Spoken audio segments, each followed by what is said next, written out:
evening, everyone, and thank you for joining us for what is our sixth installment of our collective power. Give us about 3 minutes and we will get started. I hope you all are ready.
Good evening, everybody, and thank you so much for taking time out of your Friday night to join the collective pack for the Midwest meetup. I'm really excited about tonight. As a Midwest kid, Detroit born and bred, I couldn't be more thrilled with the exciting panel that we have tonight. But before we get started, a little bit about the collective pack. The collective pack was founded in 2016 by Stephanie Brown James and Quentin James. And it was founded with having the intentionality and the unapologetic nature to reduce the gaps that we know exist for seeing representation of Black candidates and Black elected officials at all levels of government. Since our founding, we've helped elect over 55 Black candidates. And for the first time in history in 2020, we look like we're on track to actually have political parity within the House of Representatives and having the number of Black representatives that are equivalent to our actual population. So let's get into why we're here tonight. We know that in 2016, it was a transformational election for many reasons. And we saw just how much elections actually have consequences. And when we look at 2016, in the Midwest, we saw states that traditionally would go blue go red. And we know for a fact part of that was there was just a lack of motivation by young people. As of 2020, millennials are now the oldest and largest voting Black. They have now overtaken baby boomers. But I don't want to spill our entire discussion tonight. I want to get a chance to introduce these amazing candidates that we have. First up, we have Cori Bush, who is the Democratic nominee representing Missouri's 1st congressional district. And we also have Charles Booker, former U.S. Senate candidate, founder of Hood to Holler, and great. We had Chokwe, but he had a emergency within the district. Public service does come first, and we wish him all the best in his candidacy. But let's get on to the discussion. Cori Bush, mother, activist, nurse, everything dope, change maker, just a transformational run. And then you got Charles Booker, who, when elected to the House of Representatives in Kentucky, was the youngest Black elected official, but we really saw you transform a moment into an actual movement this year. And so I just want to start off and thank both of you guys for being here in the first place. So much. Thanks for having us. Absolutely. Yes. Pleasure. So, like I said, we all got a certain love for the Midwest. And again, as I set the stage, again, we know 2016, what happened with millennials now being that largest adult voting group. What has to change to actually see them take that social responsibility, and really all our younger generations accept the social responsibility that we have now and transform that into electoral success to change some of these systematic problems that have been plaguing us. And we'll start with Cori. Hey, first of all, thank you for having me. Shout out. This is just, I'm just so amazed to be called on in this moment. Thank you for the support. I think that it is, and shout out to my brother, Charles. I think in this moment, one is knowing that you have power. When we know we have power, then we move in it. We move differently. And so I think when people are able to see other people that come from where they come from, that look like them, that speak like them, that have had similar experiences, then they can see themselves. And it's like, okay, well, wait a minute. Well, I can do that, and so it just opens up the door. So people seeing how Charles Booker, almost took that like we really did take it, but okay, that's not probably for another conversation. But to see how he was able to do that, and he stayed his authentic self. The work that I was able to do, I stayed my authentic self. They said you can't be a Ferguson activist, you can't be a dark-skinned Black woman wearing unprofessional braids, and you can't be this and that and win this seat. You got to have a husband, you got to have this, your hips are too big, all of these things that they said, but we're still here because I stayed my authentic self. You're going to get all of this. You see I have on this t-shirt, you're going to get me the way that I am, because that's how we make this change. You got to be you. Wow. Charles? Yes. First of all, I got to give love to the Queen, the Congresswoman, the inevitable Cori Bush. I got to snap everything you just said right there. I spoke actually, and we both had the chance to speak at the March on Washington, the commemoration, which was much more of a declaration of the work we have to do. And when I stood on those steps that Dr. King stood on, Congressman Lewis stood on, I gave the words that we're on the shoulders of giants, but we have to jump off of those shoulders and lead ourselves. I think we are in a moment where we are demanding change. We're frustrated. We're at the point where we know we can't wait. We can't look around and say who else is going to lead. And so the call on us is to activate our power, is to realize that we are the change, that we are the movement, that we are the progress that we want. We are the future that we demand. And so a lot of it, as the Congresswoman mentioned, which I'm going to keep saying that because I'm so proud, is that we have to show by example what that looks like. And history has taught us, if you go throughout the history books, whenever there was a break, a shift, a change in the trajectory, a chart of a new course, it was young leaders that grabbed the mantle and started running, even when those around them were telling them, wait a minute, it's too dangerous, sit back. And, when I stood up to run for Senate, a lot of my mentors were saying, wait your turn, Charles. This ain't it. This is Mitch McConnell. It's impossible. And, we're leading by example to say that we're not waiting. And as long as we do that and we do it together, we're undeniable and we are unstoppable. Charles, you really just hit on something, and it's a profound concept we hear so many times with younger people, and especially Black people running for office. Wait your turn. Can we talk a little bit more about why the moment that we're in right now, we can't wait anymore? Can you guys both really expound on that? Because both of y'all were in similar positions where nobody wanted you running. They told you wait, and you said, but still. So just expound a little bit more about that. And we'll start with Charles since you brought it up, and then we'll kick it over to Cori. Yeah, well, there is some wisdom in studying to show yourself approved, understanding the landscape that you're going into, sharpening your craft. There's wisdom in that. But there's also reality. A lot of the people that are saying, wait your turn, they don't govern your fate. And what we have to do is determine that it is our turn, that our turn is right now. And, we stepped out, Cori and myself, and so many others across the country are saying, oh, our turn is right now. In fact, it was yesterday. So it's definitely right now. And, in doing that and just leading a vision of lifting up all people, dealing with the hard issues, taking on structural racism and gross inequity, calling it out and saying that we're going to get to the heart of our problems, because if we wait, we may not be alive, because our door can get kicked in. We can get killed in our homes or behind the corner store like my cousin.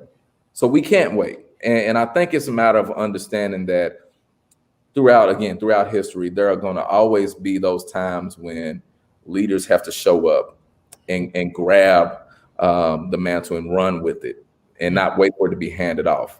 We're at that point now in our country, and I'm proud to be one of those people grabbing it, and we running. I love it. Yeah, Cori? Yeah, I mean, like you hit it like right on target. Y'all got to know my brother is dope. Chris, I believe you're dope too, but I know but look, when people say you have to wait your turn, my question is always like, first of all, if you are so clairvoyant, if you are so prophetic, you didn't know that the police were killing us disproportionately in this country, that you couldn't have done any more about it. Like where were you with that? Where were you with all the people who are unhoused? Where are you with that? All the people who are unhoused in our communities that could have maybe been in some kind of housing if you would have pushed through a homes guarantee a long time ago. Like where were you when all these people that are still working for $7.25 an hour or $9 an hour? Where were you a long time ago when that thing could have changed? Because right now we could be at $20 or $25 an hour minimum wage. Like where were you? So if you had it and if you knew it all, then maybe our situation would be different. But because maybe that's not your thing, that's why we're here, and that's why we need somebody else, some people that are willing to do some things that maybe you aren't. Because the one thing is, we get comfortable. People get comfortable, they get stale, and that's not just in politics, that's in anything. I think about, as a nurse, I was the director of a community health agencies, and I would think about every time I would get ready to hire a nurse, I would always check to see if it's a tired nurse. And that's no diss to nurses, but there are some nurses that when we have been doing this for a long time, we sit and we roll to the next, we roll to the next desk, and we roll, we instead of, and we get to that point. But look, there is somebody that's not going to roll to the next room. That person is going to get up and walk and excited to do their job. That's what we need. And so it's no longer wait your turn. You don't know what my turn is. Just like Charles said, you don't know what my fate is. You don't know my destiny. But what I need to do is show myself approved by making sure I educate myself, knowing, like you said, Charles, the landscape, getting that piece, go and volunteer, be a part of organizations or groups that are doing that work. Go volunteer for candidates, just to make sure that you are setting your footing, and then you walk in that power, you walk in your mission. Know your mission. Don't go out if you don't know it. Know your mission, and then you move forward. So you've been an activist in your community. You've seen the changes that your community needs. How does your experience translate to you stepping in as a congresswoman? And what are you hoping for that the future in your community looks like, especially in a place like St. Louis that has seen so many challenges happen through the year? I'm tired of surviving St. Louis. I'm tired of my people surviving St. Louis. When do we start to live it? And then once we start living it, when do we get to thrive, in St. Louis? We can't continue to be number one, number two for homicides, and number one, number two for violent crime, number one, number two for this and that, with number one and number two for chlamydia, and number one, why do we have to keep being in this place? Like, when does that stop? Why do we have to be number one from 2013 to 2019 for police killings? When Michael Brown was killed in 2014, we couldn't get it together, in all of these years. So, And then my own personal experiences. Look, I've been unhoused. I've lived in a car with 2 babies, moving it around St. Louis, hoping we don't get stopped by the police. I've worked low wage as a low wage worker for more than 10 years. That's how I ended up unhoused. I've been uninsured. I'm a survivor of domestic assault. I almost lost my life, several times. He almost took me out of here. I'm a survivor of sexual assault. I've been in so many places that people in my community have been caught up in the payday loan cycle, lived in unsafe housing. So many things that so many people go through. I've been there, and I remember it. I remember when the police brutalized me, and I'm watching them brutalize other people so many times during the Ferguson protests and beyond. I know what that's like, and you can't take that from me. That's something that I will walk into the doors of Congress. That's something that I will walk in there with. And so because I can't forget that, and I don't want to forget it, because I want to stay close to that pain so that somebody that is now close to power can make a different type of change. I can advocate and move differently. So that's what I'm looking forward to, is remembering all of my pain, every single bit that I went through, that it took 4 years for my rape kit to come off of a shelf for the first time. I remember all of those things. I will be taking that and then advocating for my people. That,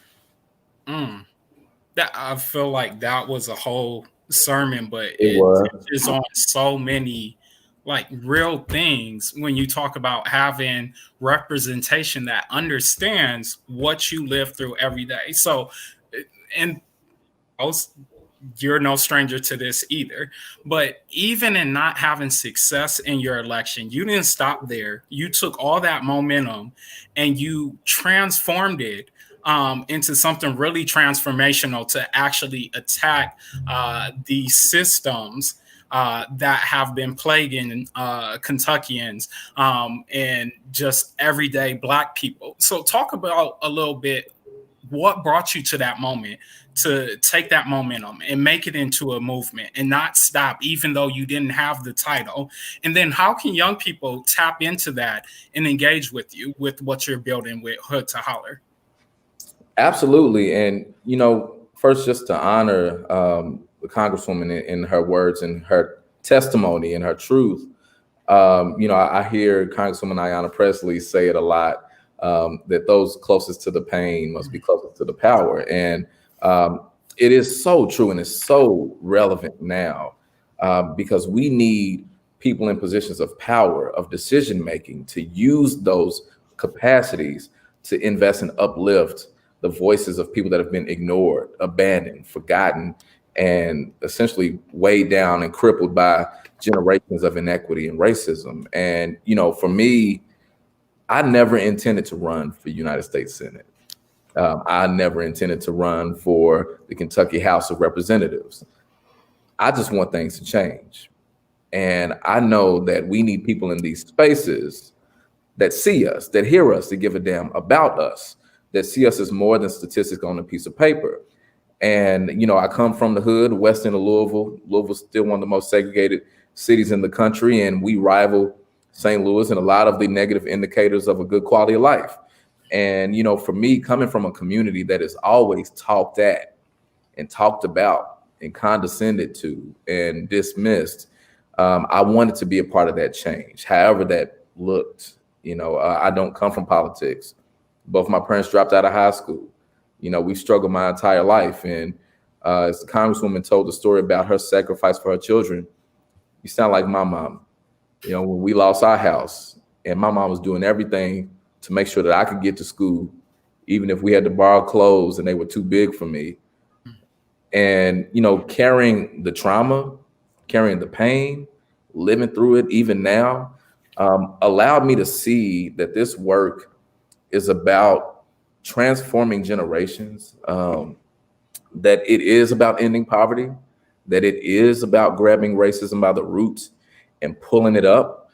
And so it demands that we be in every venue, which means the political arena.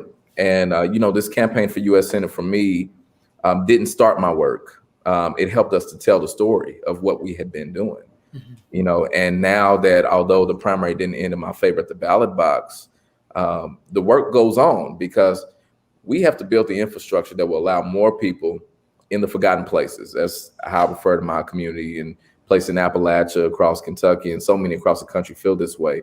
We have to break down the barriers that allow more people in the forgotten places to have a voice at the table, flip the table over, build a new table. And that type of infrastructure building is what none of the political parties have been doing, because they have both grown comfortable with the status quo. They're benefiting from it, which is why you're seeing so many new voices, a new wave of leadership rise up. And so Hood to the Holler, which is the name of my organization, was really the rallying cry from our campaign. And that's so dope. It is so incredibly powerful that I, as a young Black man, would be in parts of Kentucky that are like 99% white. And I'm looking around and, there's an energy. Folks are introspective. They're demanding change. They know things need to be different. They feel like they have a responsibility in it. And I can see, little old ladies starting to put their fists in the air and they're looking around like, am I doing it right? I know I need to do this. Something needs to change. I want to be a part of this. And, for me, I have to describe it as spiritual. We have felt a shift in Kentucky. The whole country got to see it, and we're not letting up. And so Hood to the Holler is our way to just train the next wave of leaders, citizen lobbyists, folks that are running for office, boards, commissions, breaking up the barriers of poverty and re-enfranchising folks so that they can have a voice in shaping their future. So I'm just proud to be a part of it, man. And I'm grateful for this chance. I'm taken aback, and I'm just thinking about everything that you, and as the Congresswoman said, and being a young Black boy from Detroit, and so much. One of the things that I took back from everything that you guys said is that the trauma in our communities is very real. And so when we're talking about that trauma, but to hear you guys speak on that trauma and still push through so many words of inspiration, can you talk a little bit about just how you're both still relatively young? How does your values and that inspiration that you speak on, how does it translate to young people? How do you feel like it connects a lot of the younger generation's values right now in the moment that we're in? We'll start with Cori. Okay. So, I think about what did I need when I was, a few years younger, just a few. What did I need at that time? I think about my children. My children are 19 and 20. What do my children need? What do my, younger, what does my nephew need? What do the other community members, their children need?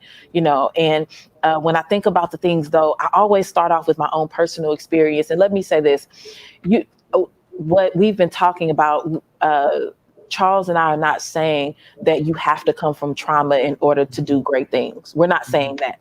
What we're saying is that if you do come from trauma, if you have lived in trauma, that you can still prevail and do great things. Yeah. You can still do amazing things because you come from a different perspective. So let me just clear that up, because somebody might be saying, oh, well, I didn't go through that. That means I can't. No, we're saying that don't look at people who have gone through trauma and think that they can't be great, because we can't. But when I think about what did I need, I needed somebody to help me to see that, first of all, that my dark skin was okay. So I needed that example, first of all. I needed that. And I needed to know that being a girl, that I could still do anything, the same way as anyone else could. I needed to see those things. And so seeing a woman going into Congress that comes from our community, that would have done so many things for me. I became a nurse because I was a candy striper, and I saw a Black nurse with her full outfit on, being a nurse, taking care of patients and just being amazing. That made me want to become a nurse. And so I think that,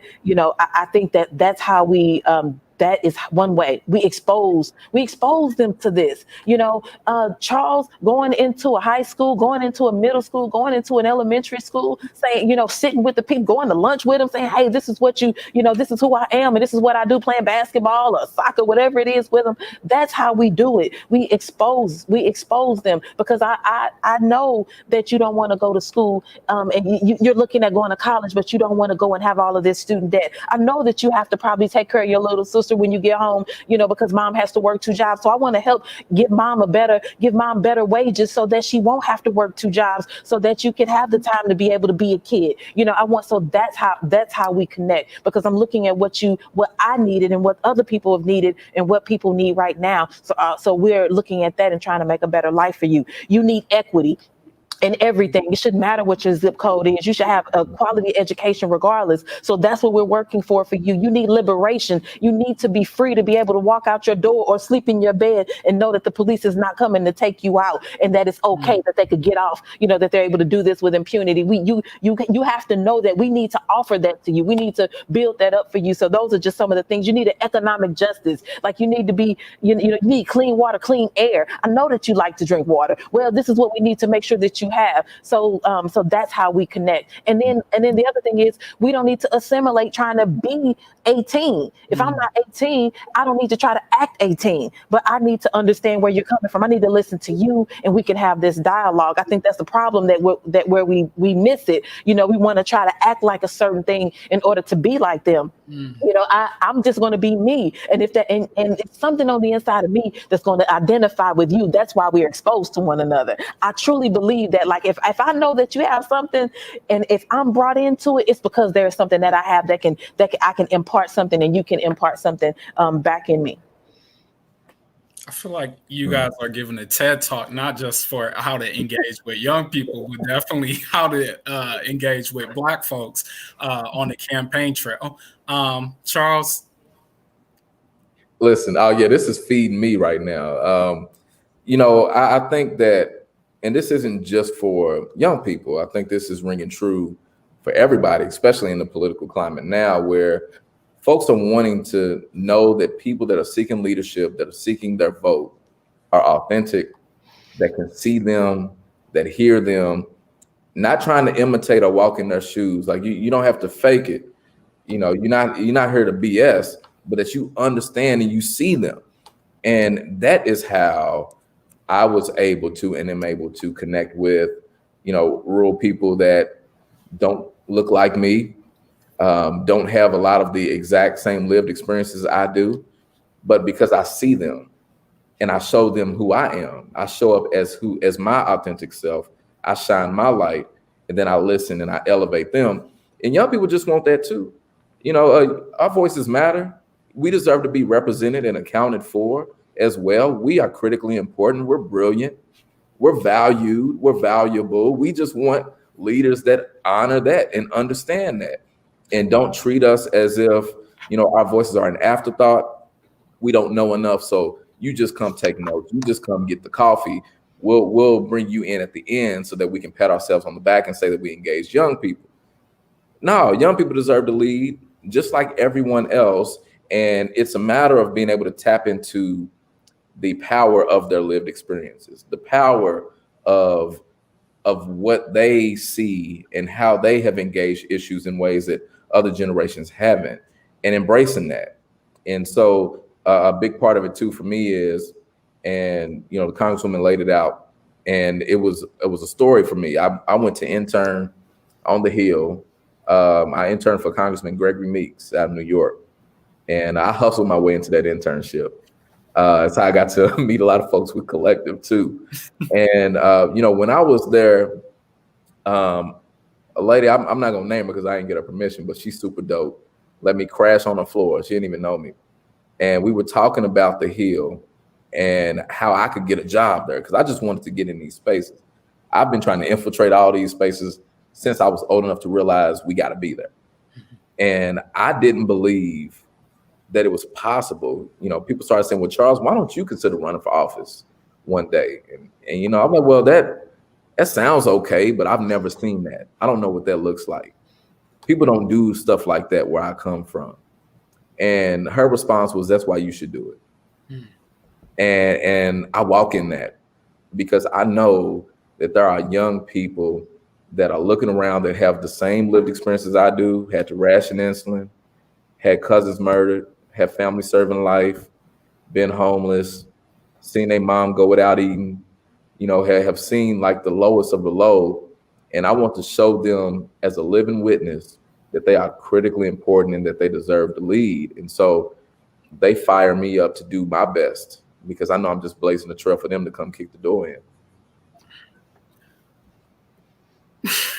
Wow. What does it mean to be Black and progressive? Because we have this word progressive thrown around so much. And I feel like a lot of times people forget Black people are quite progressive. We've always been progressive. What does it mean to you two to be progressive? Either one of y'all. Okay. So I think that the whole progressive thing has just been taken way too far and just is out of hand, actually, to me, because I just feel like making sure that people eat and have clean water and and a adequate housing and money to pay bills, a quality of life that shouldn't even have a title. That's just like basic human rights. So it's strange that has to have a title. You have to be a progressive to care that people have food. But I'll take it. Okay, so that's being a progressive. Okay, great. Black people care about other people. We care about each other. One thing that we've done is, from the moment that we stepped in this country, stepped on the ground in this country, we've been taking care of everybody else. Whether we wanted to or whether we didn't. And then even when we didn't, even when we moved away from having to do that, because it's so in us, we've always continued to do it. So much so to where we are freaking voting block and people count on us to make sure that they win their election. Even though they don't even see us as leaders. But young Black progressives growing, we're growing, we are educated, we're fierce, we're Black AF, we're like remarkable. Like changing the world. Like people didn't see us coming. Like they didn't see us coming. And what they're not going to see, the thing is they keep thinking that lightning is striking or that well, it's because this person had this or that. Nah, it's because we've decided to look at the person in front of us and say, look, I can do it too. And that person is like, yeah, I'm gonna help you. Come on, it's not about me going myself. It's about as I'm going, I'm bringing you with me. And did you grab her hand and bring her too? And so it's like this chain, we're bringing each other. That's what we have. Like that's what even Collective Pack is. That's what like Higher Heights and so many other groups. That's what we are. It's like, I'm here and you, are you here? Did you get her? Like, we got to stop. We didn't get that one. We're being like Harriet Tubman. I tell people all the time, when I actually make it through those doors, I'm going in like Harriet Tubman. Yes, I got my liberation. I'm in the door, but now I'm going back. I got to go back and get the others and bring them in. That's where we should be. And that's who Black progressives are right now. Okay. Charles, anything to follow? Look, only, I do feel the same way the Congresswoman does about, the title in general, and even when it comes down to party titles, like I'm Charles Booker, I'm a Black man, I'm a Kentuckian, I mean, you can call me whatever you want to call me. I'm gonna tell you what I stand for. And, even when it comes to the term progressive, for me, working all over Kentucky, everybody wants progress. So, and just like the Congresswoman said, basic quality of life necessities, make sure everyone has health care. You don't want to be for that, so I mean, at this point, just conceding that it is a thing and we are put in that bucket. Being a Black progressive for me symbolizes Black leadership and Black power. When I think of progress and when I think of being a progressive, I'm thinking about moving forward. To move forward, you got to be able to have a vision, and then you have to be able to execute on it, which means you have to understand your power as a leader. And so if we're going to emphasize Black progressives, that means we are realizing that Black people have that vision and have that ability to lead. And, it also ultimately is a big conversation about equity. the fact that we need to elevate as a term Black progressives makes it clear that not only do we need leadership, we all need progress, but we need equity in that conversation, because again, we have communities of people that have descended from slavery in this country, that have been denied agency, been denied access to capital and wealth, ownership, denied access to the ability to have their voice heard at the ballot box. And now we're demanding that an entire population of people in this country that have been cast aside are able to step to the front and actually lead on the policies that are going to help everybody. And that's how you can talk about structural racism in the mountains in Appalachia. That's how you can talk about reparations in the purchase area of Western Kentucky, where there are very few people that look like me, because we understand that leading and directly investing in Black people is going to be to the benefit of our entire country, because it always has been. So I want to shift gears a little bit. We have a monumental election coming up in November. And while we know the president is at stake, we have redistricting that's coming up next year in every state. Can we talk for a moment and just look at, I think the question on everybody's mind is, what does Black turnout look like this time around? We know how much it dramatically shifted. And I want to set the frame from our perspective. We have 156 endorsed candidates all across this country at every single level of government. In states like North Carolina, you have Black women running statewide, federally, state legislatively, and locally. What do we feel like Black people in the Black community, but not because of the president being at stake, but because of everything else that we realize are at stake? Do we realize what moment we're going to step into that moment, like we saw in the 2008, in the 2012, in the 2018, when we had all these dope Black candidates across the country? We'll start with Charles. Okay. Yeah, just so you know, I'm going to always want to defer to the Congresswoman. So I thank you for calling me out. Otherwise, I'm going to look to her. I do think that we collectively feel the urgency of this moment. I think it is something that is inevitable anyway, but I think it's happening now, even in spite of all of these downward pressures that we're feeling. We're in this global pandemic. All of the racial tension and all of the institutional and structural ills that are just really pressing down on people. This year, this election is not the narrative of hope that President Obama brought, now President Obama brought. This is more about us realizing that it's in us and not someone else inspiring us to believe, but that we are finding the strength within ourselves. And we're doing that. I just look at proof here in Louisville, Kentucky, where, we are the epicenter of Breonna Taylor having her life ripped away, David McAtee being killed in the street, so many others, including 5 of my family members over the last 4 years. And, we are protesting, we're organizing, and we're still doing it, even though it's been over 100 days and there has not yet been a decision on Breonna Taylor's killing, even though it's obvious. We're still showing up. And it's not just Black people.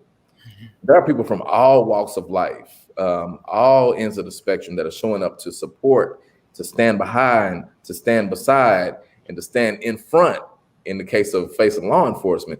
And, it just lets me know that we have the resolve needed to push through and to show up. And, in my primary, because of the pandemic and everybody's making these adjustments, there was a lot of progress that was made to break down barriers to the ballot box. We had no excuse absentee voting for the first time in our state's history. Great thing. We also, unfortunately, had a dynamic where there were some counties, including Jefferson County, the largest in our Commonwealth, that had one polling location. And this is a metropolitan area with over 1 million people. And so there are images of people banging on the door to get in so that they can vote. They were being blocked out. They were being locked out, and they were beating on that door. That's what we're doing now. We may not be having this wave of leadership that's opening the door for us. That's saying, come on in. We see it's time for you. But we're banging on that damn door.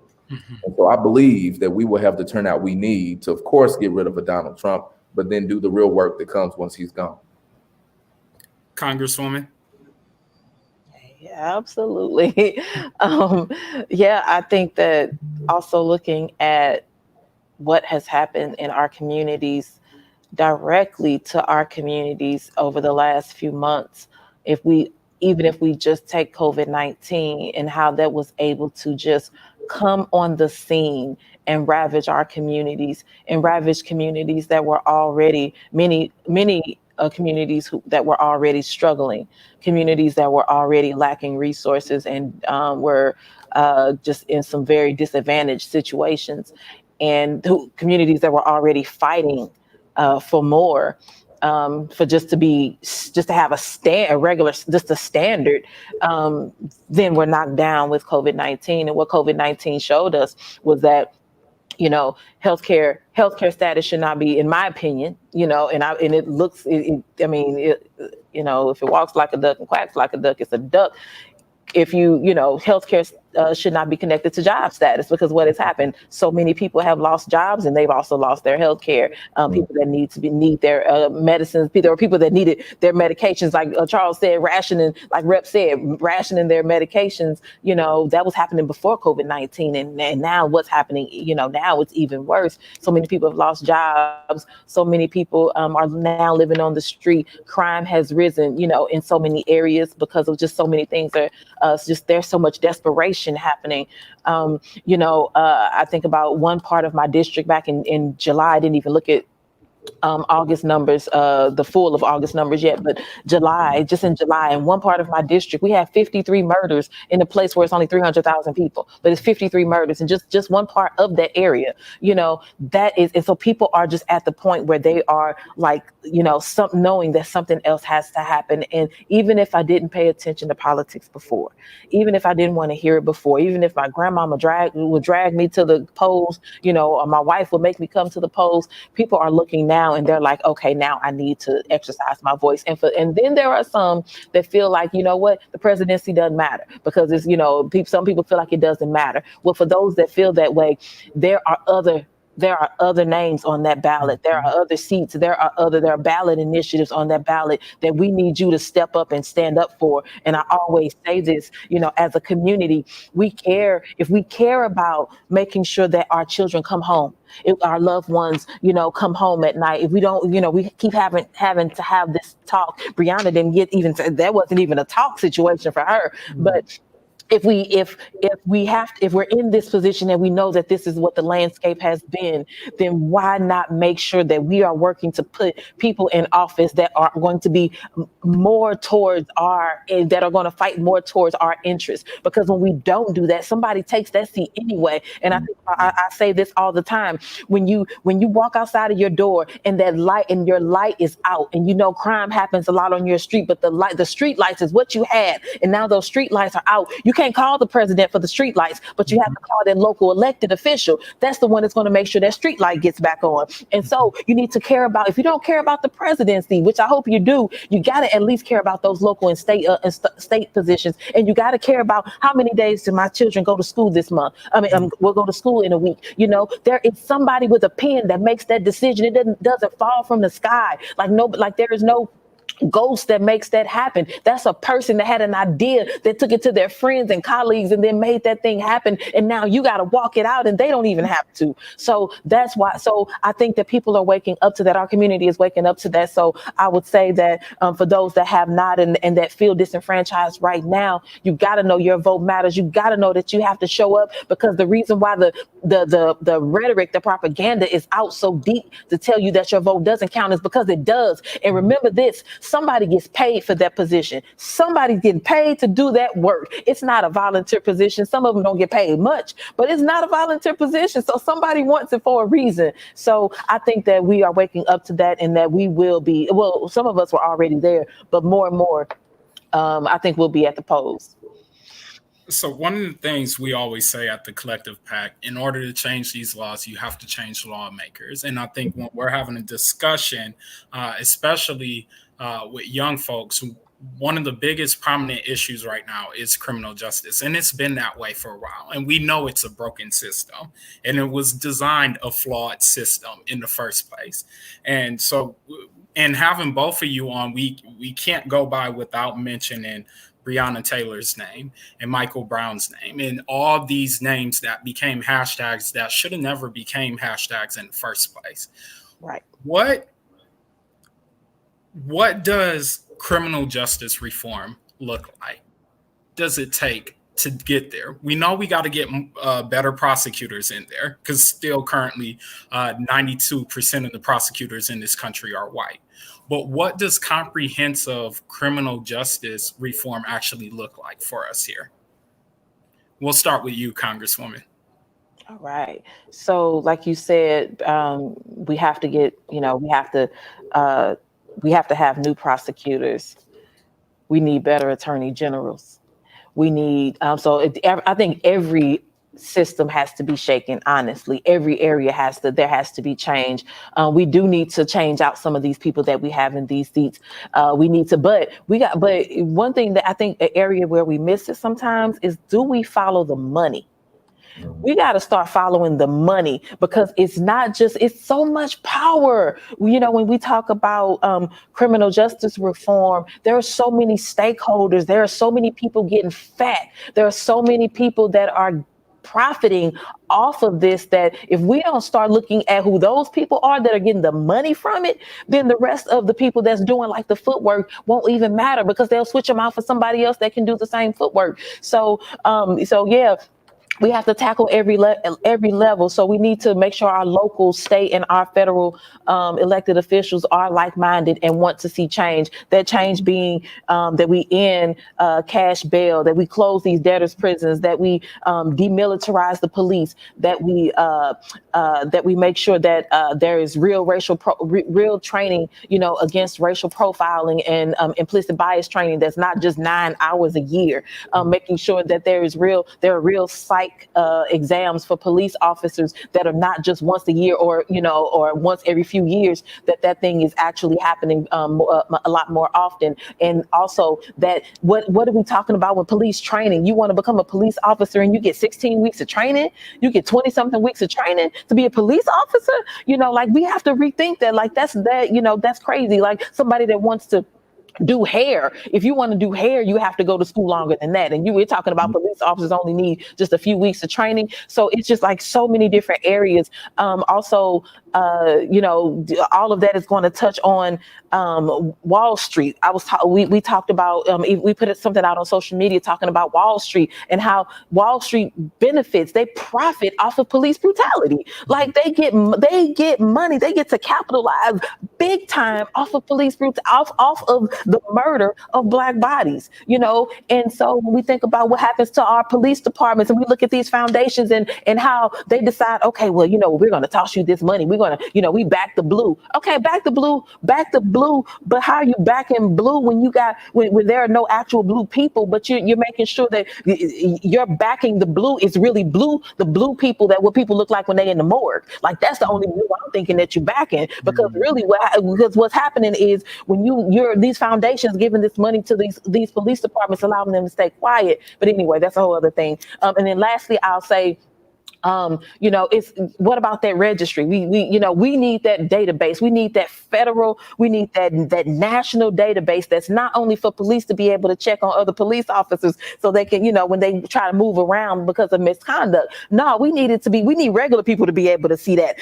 We should see when Tim Nelson has this happen and he's killed somebody and he didn't end up going to jail and something happened, he should be able to then move and go to another place and only the police can see what he did and they can say, oh yeah, he can still come to us. No, we need to be able to see that. And also, I believe police officers should carry insurance. They should have to carry liability insurance, because the thing is, if you mess up and you can't get insured no more, you can't be a police officer no more. And then also just shutting it down to where if you have this misconduct, you can't go work anywhere else as a police officer.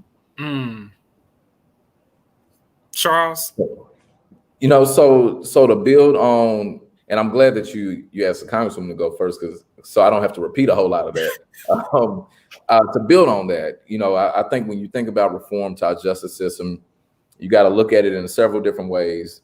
You got to look at it, the community, what's being criminalized, how people are going into the system, what happens when they're in it, and then what happens when they leave it.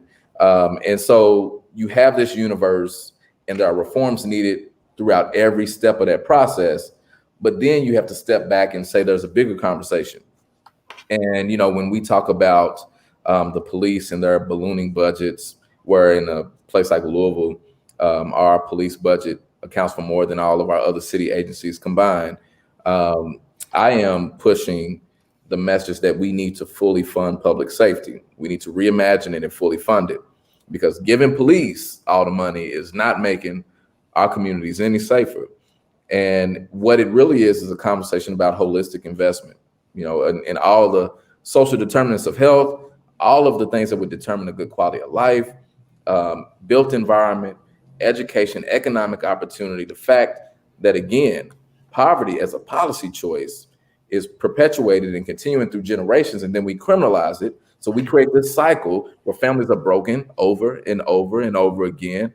And essentially the justice system is used as a mechanism to keep them there and allow these profits to go to the wealthiest few that have no interest in seeing this change.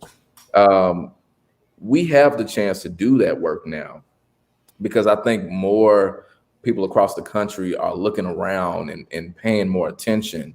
I think we can give some credit to the fact that everybody has a phone in their hand, and everyone is able to see in real time the injustices that we've been talking about for generations, you know. And I think just adding on, and so giving an example of how we can have reforms in the built environment, in the system, and then when folks are leaving out.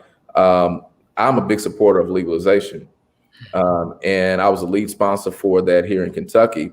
And it's mainly because, one, we know we criminalize a plant, and we understand the industry reasons why we do. Because Kentucky, in many respects, we call ourselves the bourbon capital.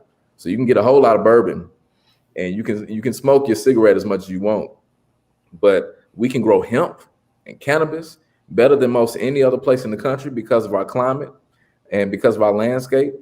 But we know that it's being criminalized, and it's disproportionately harming communities of color, Black and brown communities.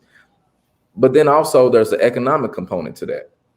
Instead of criminalizing these communities, what if we invested in, again, that's why I go back to reparations. It is a direct investment, infusement of justice, but expanding that conversation. What if instead of criminalizing these communities, we could invest in them to be owners in these industries that would boom in a place like Kentucky?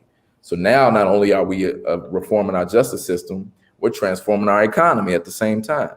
And then it goes when you're into the system. And I think the Congresswoman is so right. I was a lead sponsor for ending cash bail. We need to do that as well. Our jails are overpopulated. That is not something unique to Kentucky. We also need to have automatic expungement. So when people are leaving the system, they are not weighed down and are not able to advance their education, not able to get permits, get licenses to advance their careers. They are essentially forever robbed. And if you come live in a place like Kentucky, man, your voice gets taken away permanently. And so a lot of these reforms are really about how do we uplift a good quality of life, and instead of putting so much of the onus on having safe and thriving societies, instead of putting so much of the onus on our justice system, how do we actually do the work? We criminalize sick people. You know, Kentucky has been ravaged by the opioid crisis. And, you know, it's allowing a lot of poor white people to see what Black community has been talking about for a long time, where instead of criminalizing folks that are dealing with a substance that is destroying them, how do we actually invest in healthcare? How do we invest in opportunities for people to get the treatment they need so they can get on their feet and heal? Real reform is about healing. and we have no choice but to do it now. Last question, because I know it's getting late and I don't want to hold you guys all night, even though I feel like we could go and talking about what we've been talking about tonight. For you, what does it mean to build Black political power? Plan on building Black political power over the next 365 days. We'll start with you again, Congresswoman. So, I think that it's about remembering, first of all, where we've come from, where each and every one of us have come from. And I think that when we get away from that, then we can't, that's why I was saying before, like just remembering my own pain. So then that helps me to work so much harder for people. I may not be in that situation right now, but I haven't forgotten it. So building that power means that I know some of the reasons how I ended up in those positions. What are we doing? Are we teaching financial literacy in our elementary schools? Do our kindergartners and our first graders on up through 8th grade, do they have real financial, and through 12th grade, do they have real financial literacy being taught? That's something that we need in every one of our schools. We don't just need to learn how to balance a checkbook. No, we need real financial literacy, because we have to start building a generation, and then we work with a generation that didn't get it. So I think that that's one way we start to educate our people differently. And then also we teach our people, first of all, not everybody wants to own a business. Not everybody should own a business. I think we need to get away from that, telling everybody that they need to own.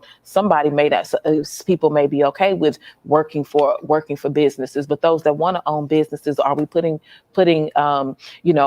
incentives in place? Do we have programs ready for financial literacy for their businesses, and then to help them to succeed? Are we giving them the incentive to put those businesses in certain areas in our community, so that our dollars continue to circulate within our communities and we don't have to put them in other places? Do we pay attention to what's being built in our communities? We have great people, great designers, great whatever in our communities, and do we actually support them? So making sure that we build them up to be supported as well. So I think that this is kind of broad. We have to do it from so many different areas. So from our small businesses, making sure that they have the power that they need, and they have and that we put them in our communities, making sure that our students, our children know what that financial literacy is and what financial freedom is. Also, for me and for people like me, people that are in elected official positions that have a pen, you have the power of a pen. So making those decisions for our communities that best affect us. So making sure that, number one, we have a living wage, but then also that we're canceling student debt. We have to take the debt off of people so that they can thrive as well. So canceling student debt, canceling medical debt, making sure that our tuition for our local state universities and colleges and trade schools are free, so that we set our people up for success, that they can then at some point buy a home. I think that in order to build that power, we have to invest in families. And then as something that Rep just talked about was what happens to our folks when they come out of prison. We as a society throw people away, but no, that's what we should be building. That we should be building it before they even come out of prison, and while we still have them. We should be building that, making sure that they're connected to their families, and that we're connecting them to because they a lot of times gained the skill while they were in prison. Are we connecting them to that career before they even get out? So then when they're out, they can go right into a career, that can go and they have this relationship built with their loved ones, so that they can go back into society and then be the productive people that they want to be. So I think that it comes from all of those different levels, and then understanding what's happening in our communities. What are we doing with TIFs in our communities? What are we doing with tax abatements in our communities? Because sometimes we let those things run amok in our communities, and who suffers? We do, the people that actually live in those areas, and our communities suffer at the hands of gentrification. And we want to say, oh, we can't have gentrification. Okay, we'll have gentrification without displacement, but sometimes gentrification, period, is still tearing up our communities if we can't make sure that our small business owners are able to build and then a safe streets for our kids. Charles? Yeah, so I think I'll first of all, I fully agree with the congresswoman there, and so to take it a slightly different angle, so I don't have to repeat everything she said.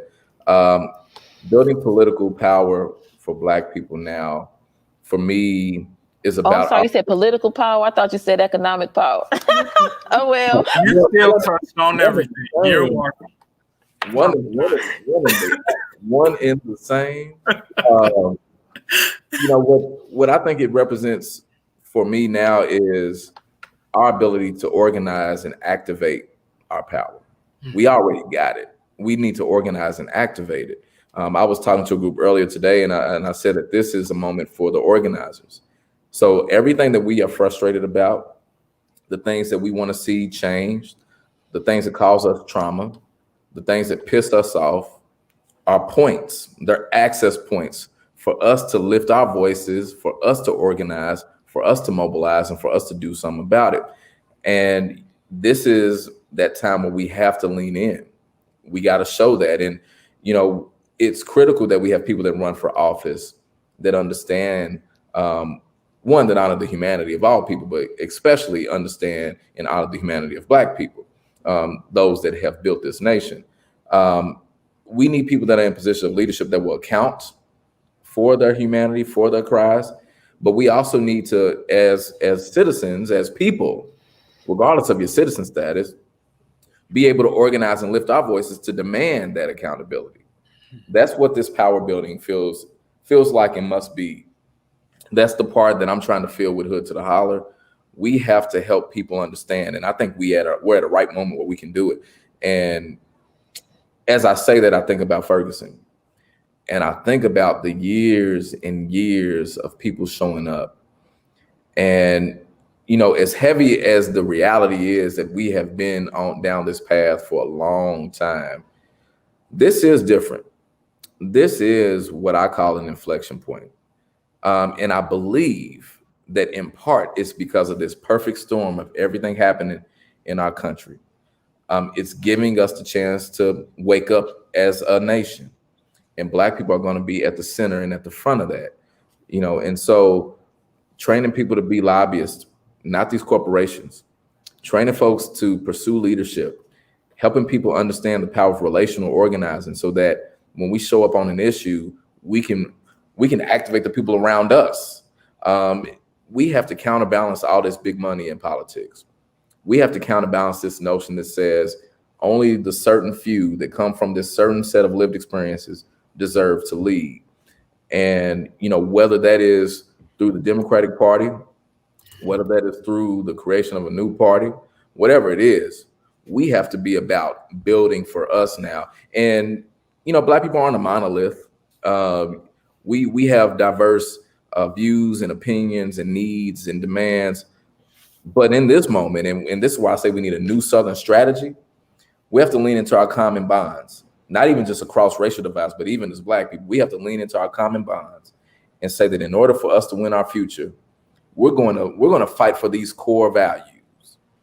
And one of them has to be justice, to reconcile our history.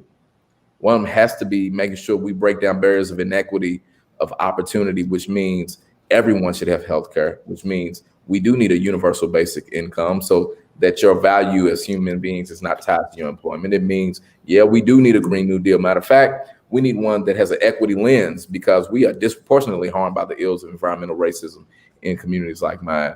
We have to lead on all fronts, and as heavy and also it's not fair, but it's where we are and we're built for it. And we got to build right now. Congresswoman Charles, thank you so much for joining us tonight, for just being your most authentic self. I think this was a discussion everybody definitely had to hear. If you loved what you heard, make sure you go support Cori Bush. I believe it's coribush.org, and go make sure you support Charles with hoodtotheholler.org as well. And then obviously you got to support the collective if you want to help build Black political power. But thank you so much for joining us tonight. And thank you, everybody that was watching with us this evening. We will be back next week where we have a panel with Desiree Timms, Jackie Gordon, Pat Timmons-Goodson, and Joyce Elliott, some very powerful Black women that we hope to be joining Congresswoman Bush come November time. So thank you all and have a great Friday night. Bye. See you, Congresswoman. Bye.